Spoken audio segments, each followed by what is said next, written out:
Washing machine के complain पे, तो इस मशीन का प्रॉब्लम था कि डबल साउंड आ रहा था और पानी लेता था तुरंत डिस्चार्ज कर देता था, मतलब तुरंत छोड़ दे रहा था। तो इसमें मैंने चेक किया, चेक करने के बाद मैंने बटन खोला, कवर खोलने के बाद मुझे मालूम पड़ा कि इसका जो सेंसर है वो ख़राब है। मैंने नया सेंसर डाला सैमसंग का, आप देख सकते हो सेंसर का, हमने नया सेंसर डाला और उसके बाद से चालू किया हमने, तुरंत मशीन चालू, पानी लिया, पानी लेने के बाद आप देख सकते हो कि अभी मशीन प्रॉपर्ली वर्क कर रहा है, वॉश कर रही है मशीन, आप नीचे देख सकते हो मशीन पूरा काम कर रही है, ठीक है।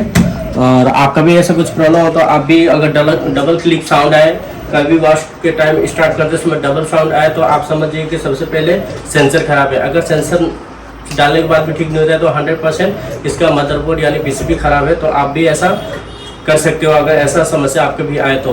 और ये सैमसंग का वॉश, हम अभी जो आए थे ये मशीन करने के लिए, ये मशीन हमने अभी ठीक की है। ठीक करने के बाद एक हमारे कस्टमर है, इन्होंने हमें बुलाया था, इनके अभी पूछते हैं कि हमारा काम कैसा लगा और इनका जो प्रॉब्लम था वो सॉल्व हुआ कि नहीं। तो इसमें यही प्रॉब्लम था कि इसमें डबल क्लिक हो रहा था, डबल साउंड आ रहा था और पानी ले रहा था और पानी छोड़ दे रहा था, ड्रेन कर दे रहा था, वॉश नहीं कर रहा था।